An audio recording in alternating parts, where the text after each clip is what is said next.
Merhabalar Zorba TV'nin değerli izleyicileri. Bugünkü konuğumuz Profesör Doktor Dilek Yalçın-Çelik. Hoş geldiniz. Teşekkür ederim. Yine yeniden karşınızdayız. Yine edebiyat konuşacağız. Murat Belge'nin de söylediği gibi sanat ve edebiyat bir ulusun var olan ve gelişmesi beklenen dehasının muhafaza edildiği bir sandık, bir mahfaza gibidir adeta. Biz bugün bu mahfazayı yine yeniden aralamaya çalışacağız. Profesör Doktor Dilek Yalçın-Çelik ile günümüz edebiyat dünyasından bahsedeceğiz. Acaba nitelikli edebiyat eserleri üretiliyor mu? Yoksa çağımız nitelikli edebiyatı yutuyor mu? Edebiyatçının durumu nedir? Edebiyat metni analizi nasıl yapılır? Biraz da kendisinin okumalarından bahsedeceğiz. Günümüzde yaşayan ya da yeni sanatçıların eserlerini seçmede acaba nasıl kriterleri var, ne tür okumalar yapıyor? Evet, ben dilerseniz yine büyük bir dehadan başlayarak ilk sorumu sizlere yöneltmek, böylece sohbetimizi başlatmak istiyorum. Buyurun. Goethe'nin yaklaşık 70 yaşlarında kaleme aldığı bir eseri var. Doğu ve Batı Divanı. Bu eserini kaleme alırken Sadi'den Mevlana'ya çok geniş coğrafyada Doğu'nun, Orta Doğu'nun büyük yazarlarından yararlandığı söylenir. Ve bu eseriyle beraber bir dünya edebiyatı tasavvuru ortaya koyduğu söyleniyor. Günümüzde hala daha tartışılıyor. Doğu-Batı Divanı yerellik, evrensellik ve dünya edebiyatı bağlamlarında nasıl değerlendirilebilir? Bir dünya edebiyatından nasıl söz edebiliriz? Evet, Goethe'ye gelene kadar sanıyorum dünya edebiyatından ve karşılaştırmalı edebiyat çalışmalarından söz etmek pek mümkün değil. Ondan önce daha spesifik, daha küçük edebiyatlardan söz ediyoruz biz. Bu metin bizim için de çok önemli. Çünkü tarih olarak 1819'da yazılmış. Daha sonra 1827'de yeniden genişletilmiş baskısı yapılmış bu metnin. Metinde ilginç olan şey şu: Hafız'dan, Şehzadi'den, Nizami'den, Mevlana'dan pek çok etkilenme var. Ve genellikle biz Batı'nın Doğu'ya karşı olumsuz bir bakışını görürüz. Yani oryantalizm algısının da getirdiği bir etkilenmede çoğunlukla hep olumsuz bir bakış açısı vardır. Fakat burada Goethe'nin bakış açısı öyle değildir. Goethe Doğu edebiyatlarını Hafız ve Hafız'ın şiirleri üstünden öğrenir ve Doğu'nun düşünce dünyasını, felsefesini, edebiyatını, sanatını hep bunun üzerinden bakar. O nedenle bu metinde klasik İslam düşüncesi, şiiri düşüncesi yer aldığı gibi aynı zamanda da genel anlamda Doğu'ya karşı hayran kalan, ondan esinlenen, onunla zenginleşen, daha da zenginleşen bir yazarla karşı karşıyayız biz. Bu metin tabii Goethe'nin dehasıyla birlikte din ve mitoloji, şiir geleneği kurması açısından önemlidir. Öte taraftan gerçeklerden arındırılmış soyut ve sembolik alıntılar işte Doğu edebiyatı etkisiyle Batı'ya geçmiştir. Bunları görebiliriz. Yine bu metinde Doğu Batı olduğu gibi işte yine İran, Alman edebiyatı, Müslümanlık, Hristiyanlık gibi, dünya, ahiret gibi, şiir, biçim gibi karşıtlıklar üzerinden okumalar da gerçekleştirilebilir. Bu bizim için, yani kendi edebiyatımız için de bir zenginliktir. Fakat ben bu metni ve Goethe'yi özellikle iki bağlamda ele almak istiyorum. Bunlardan bir tanesi romantik bir bakış açısıyla birlikte, romantizmle birlikte Batı'nın Doğu'ya gidişi ve Doğu'yu algılayış biçimi son derece nesnel ve son derece güzeldir. En önemli özelliklerden birisi budur. İkincisi oryantalist bir bakış açısı, bir Batılı'nın Doğu'yu görüşü ve oradaki güzellikleri ele alması. O da son derece orijinaldir. Tabii üçüncü bir algı da şudur: Goethe Weltliteratur dediği bir kavramdan söz eder. Yani dünya edebiyatları kavramı. Bu kavram aslında çeşitli kültürler, çeşitli diller, çeşitli edebiyatları birbirleriyle iç içe getirir. Ve biz bugün karşılaştırmalı edebiyat üzerine çalışma yaparken, disiplinler arası edebiyat üzerine bir çalışma yaparken bu kavramdan yola çıkarız ve bizim nirengi noktamız, başlangıç noktamız sizin de söylediğiniz gibi Goethe'dir ve bize çok büyük bir zenginlik katar diye düşünüyorum. Çok teşekkür ederim. Böyle değerli bir eseri andık. Karşılaştırmalı edebiyattan söz ettiniz. Ben Murat Belge'nin sanat ve edebiyat yazılarını okurken çok dikkatimi çekti. Murat Belge de bu Türkiye'deki karşılaştırmalı edebiyat üzerinde çok duruyor. Tabii burada dil çok önemli. Siz Türkiye'deki karşılaştırmalı edebiyatın akademide nasıl olduğu hakkında neler söylersiniz? Şimdi genel anlamda karşılaştırmalı edebiyat bizde Batı dillerinde başlıyor. Yani Murat Belge'den daha önceki dönemlerde Dil Tarih Coğrafya Fakültesi'nde Cevdet Peri'nin çalışmaları var. Fransız edebiyatının Türk edebiyatına etkileri. Arkasından dersler şeklinde başlıyor yine. Alman edebiyatında, Fransız edebiyatında ve Türk edebiyatında bu tarz çalışmaların yer aldığını görüyoruz. Fakat özel üniversitelerle birlikte işte zaten Murat Belge de bunlardan bir tanesidir. Çeşitli üniversitelerde özel, çeşitli de devlet üniversitelerinde karşılaştırmalı edebiyat ve kültür bölümleri açılmaya başladı. Bu bölümlerde temel amaç şu: farklı dilleri bilen insanların, farklı kültürleri ve farklı edebiyatları bilen insanların karşılıklı çalışmalar yaparak birbirleriyle olan etkileşimlerini vermek. Bizim için tabii önemli bunlar. Şimdi Hacettepe Üniversitesi, ben kendi bölüm adına söylüyorum. Bu dersi verenlerden biri de benim 3. sınıfta. Karşılaştırmalı edebiyat ve kültür. Dolayısıyla tür açısından incelemeler yapabilirsiniz. Şahıslar üzerinden incelemeler yapabilirsiniz. Motif incelemeleri yapabilirsiniz. Temel amaç benzerlikler, ortaklıklar ve farklılıkları karşı kültürle, karşı edebiyat metinleriyle bir arada vermek oluyor. Harika. Diğer merak ettiğim bir husus, sizce bir Türk edebiyatı kanonu Türkiye'de oluşturulabilmiş midir? Valla bu kanon meselesi son zamanlarda en fazla konuşulan konulardan birisi, açık konuşmak gerekirse. Özellikle pandemiden önceki dönemden itibaren hem bu alanda yazılan çok fazla akademik makale var, tez var, kitap var, çalışmalar var. Fakat Türkiye'de tam yerleştirebilmiş bir meselesine cevabım henüz hayır, açık konuşmak gerekirse. Onun nedeni de şu: aslında kanon kavramı geniş bir kavram.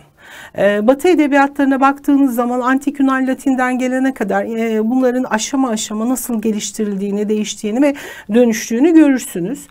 Tartışmalı da bir kavram. Yani süreç içerisinde sürekli kendisini yenileyerek, çağa, düşünce sistemlere, felsefeye göre biçim değiştirerek, büyüyerek, genişleyerek, zenginleşerek geliyor. Sadece edebiyatı da ilgilendirmiyor kanon. Yani Batı kültürlerine baktığımız zaman aslında kutsal kitap çözümlemelerinden başlar. Heykel, müzik, felsefe, retorik, dil bilgisi gibi pek çok alanı kapsar. Ama bize geldiğimiz zaman, yani Türkiye'ye geldiğimizde son yıllarda yeniden bunu bir tanımlama çabası varsa da henüz bunların çok yeterli olmadığını düşünüyorum ben. Konu tartışmalı, tanımlama çabaları eksik.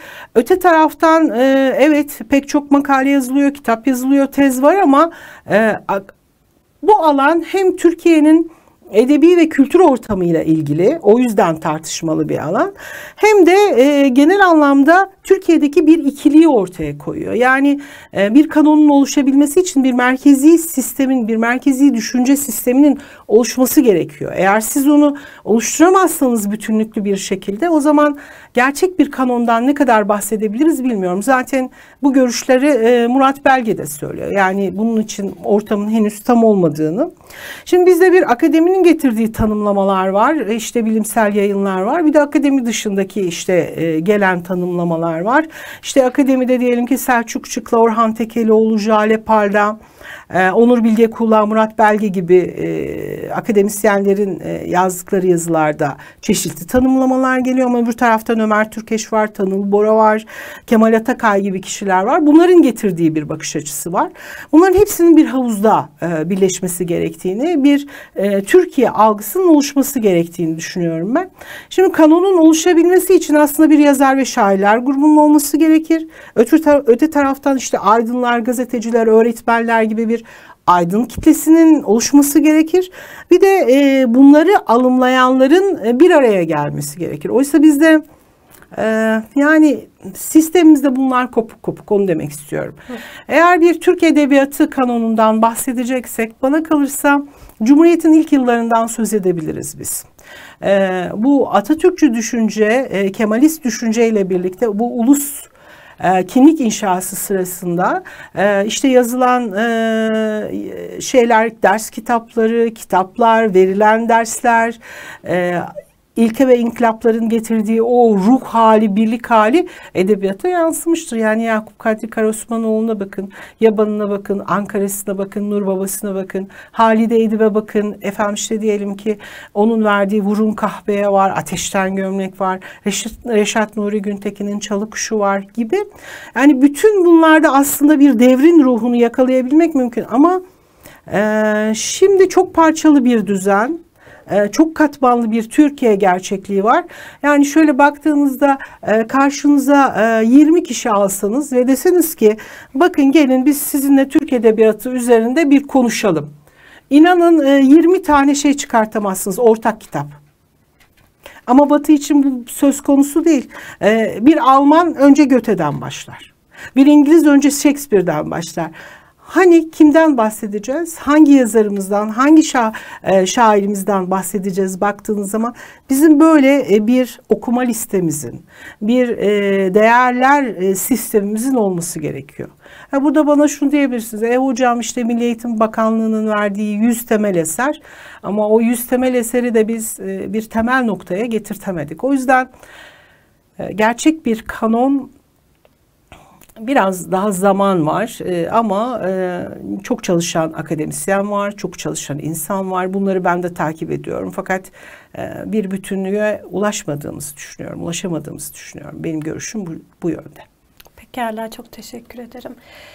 Bir diğer husus, acaba edebiyat eleştirisi bir sanat olabilir mi yoksa bir parazit midir edebiyat dünyasında? Şimdi tabii ben hoca olunca parazit demem, önce onu söyleyeyim. Ondan sonra sanat da değildir aslında. Eleştiri bir edebi türdür. Onu da şöyle değerlendirebiliriz. Sadece edebiyatı ilgilendirmez eleştiri.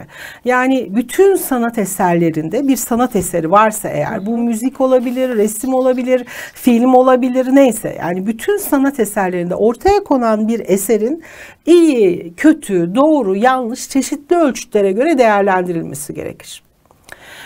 Siz bu değerlendirmede o eserin güzel noktalarını ortaya çıkartırsınız. Çünkü edebi eser tek ve biriciktir. İyi bir eser tabii. Eğer popüler değilse ve iyi bir eserse tek ve biriciktir. Şimdi siz o eserin o tekliğini, biricikliğini ortaya çıkaran unsurları araştırırsınız. Kurgudan mı kaynaklandı, yok efendim işte dil özelliklerini kullandı, oradan mı kaynaklandı? Onun üslubunu yapan temel unsurlar neydi? Bunu verirsiniz. Yazarın dünya görüşü ve yaratıcılığı üzerinden ya da sanatkarın oradan gidebilirsiniz. Hangi alanlardan etkilendi, bunları verebilirsiniz falan. Yani bunları değerlendirmek lazım. Şimdi burada da kafayı karıştıran sanıyorum şu.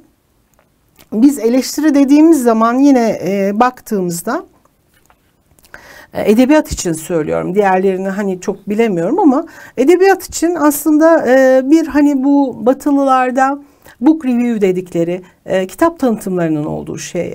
Bizde çeşitli gazetelerin verdiği işte kitap ekleri var. Orada en son çıkan işte kitapları tanıtıyorlar size. Bu da bir eleştiridir. Bu çizgileri ayırmak gerekir yani. Sonra akademik eleştiriler var. İşte diyelim ki bir metin üzerine yaptığınız çözümlemeler, bizlerin yaptığı çalışmalar, bizlerin makaleleri, sempozyumlarda sunduğumuz bildiriler veya kitaplar.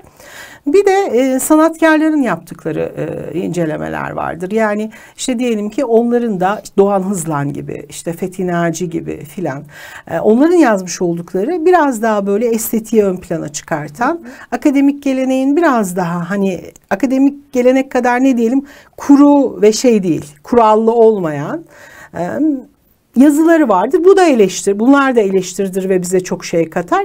İşte bunların hepsini ayrı ayrı okumak, farklı bakış açılarıyla değerlendirmek gerekir diye düşünüyorum ben. Teşekkürler.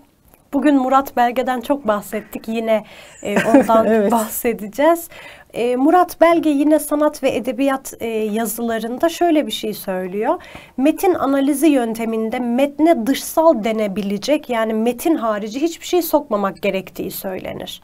Ancak Murat Belge buna katılmadığını, bu yaklaşımı mutlak olarak kabul etmediğini söylüyor.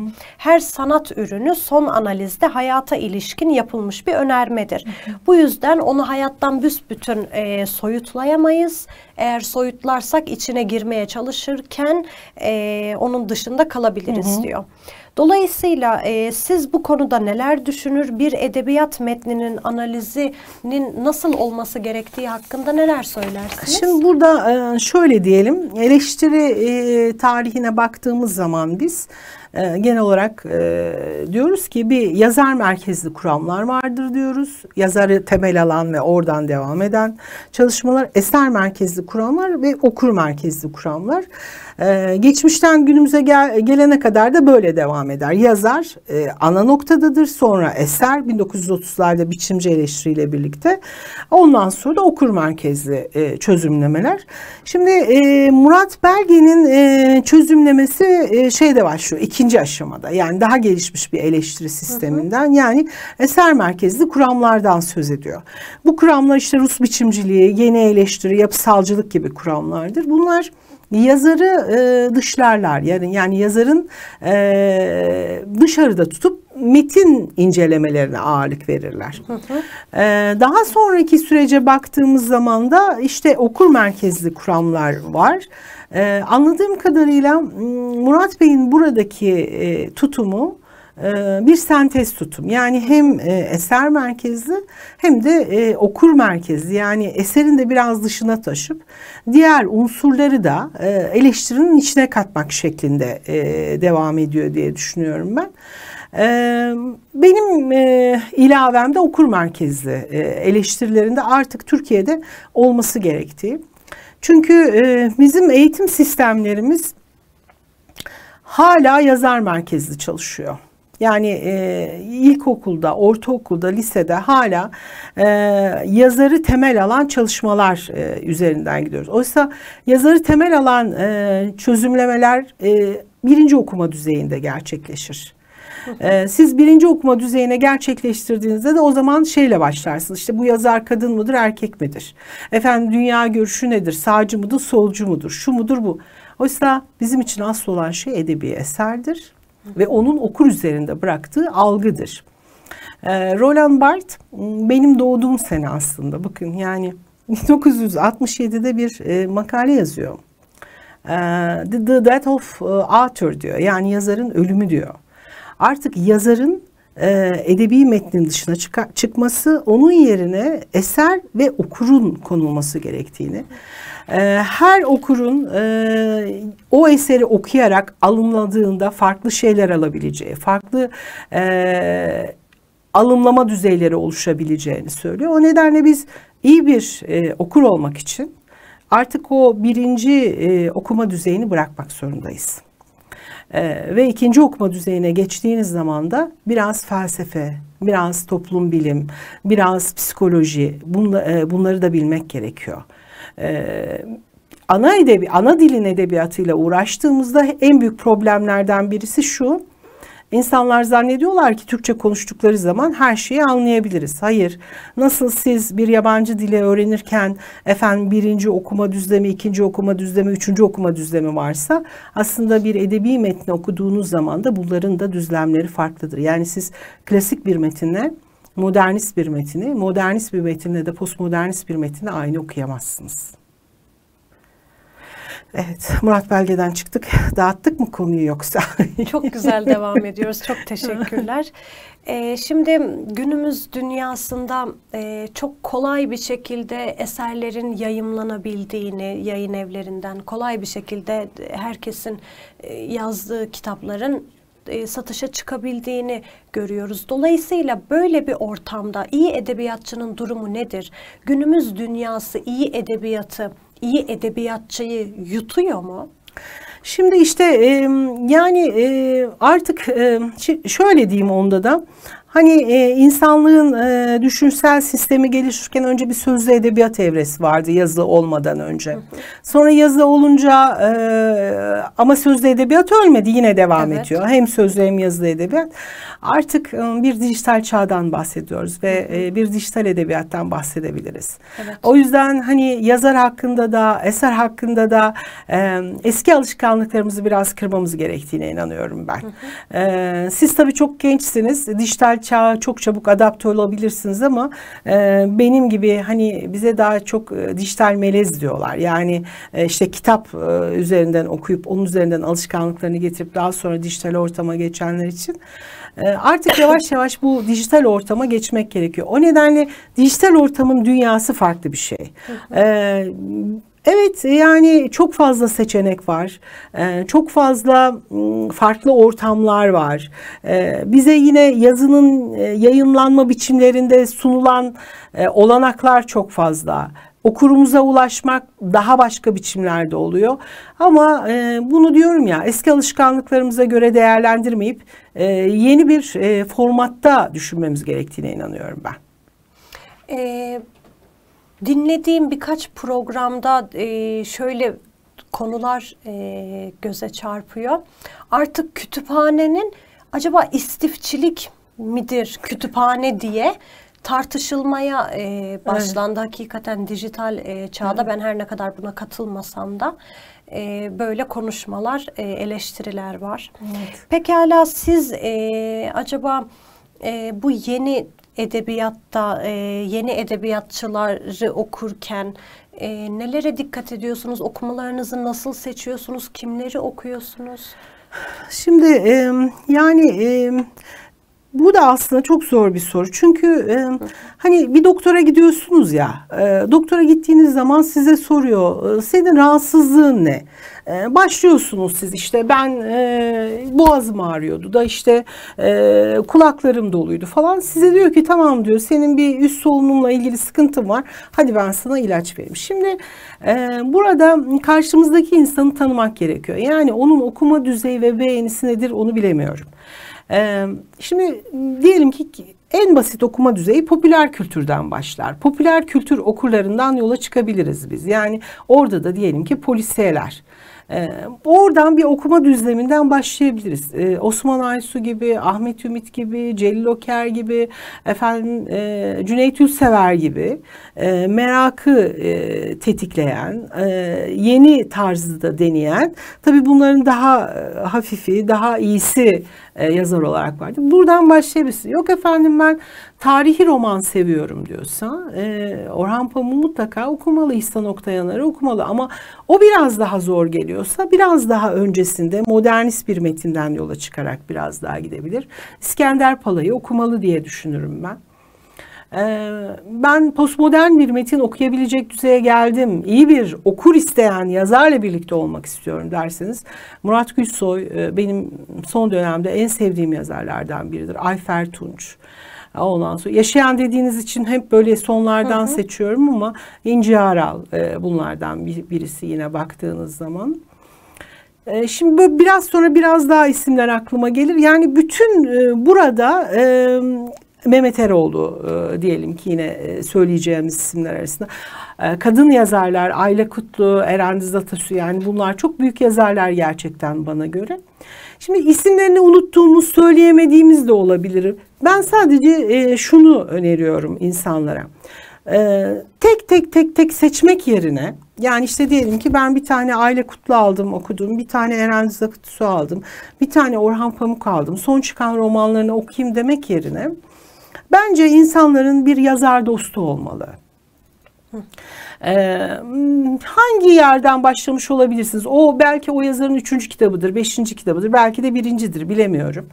Bir yazar, birkaç tane yazar dostunuz olmalı sizin bence, ya da şair dostunuz olmalı. Diyelim ki Birhan Keskin okuyacaksınız, değil mi? Onun bütün eserlerini çıktıkça okumalısınız. Böylece aslında sanatkarlar yaratıcı insanlardır ve büyük insanlardır.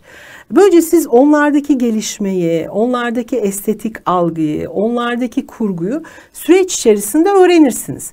Bu dostlarınız dışında hangisini seviyorsanız, dediğim gibi tarihi roman, yok efendim ben yeraltı edebiyatı seviyorum. Tamam, Hakan Günday okuyun o zaman. Murat Uyurkulak okuyun o zaman. Yok efendim ben polisiye, onu okuyun. Ben kadın yazar istiyorum, bunu okuyun. Bence fark etmez ama birkaç tane dostunuz olmalı. Benim çok gençliğimden beri böyle birkaç tane dostum vardır. Yani onları okurum. Böylece onların yeniyi nasıl takip ettiklerini, gelişmeleri nasıl farklılaştıklarını görmek de beni heyecanlandırır. Bir de şey derim, ben artık bunu çözdüm galiba. Bundan sonra daha ne yazabilir ki? Fakat o kadar güzel ters yüz ederler ki seni, dersin ki ya ben gerçekten yanılmışım, bak yine bu benim önümde gidiyor diye.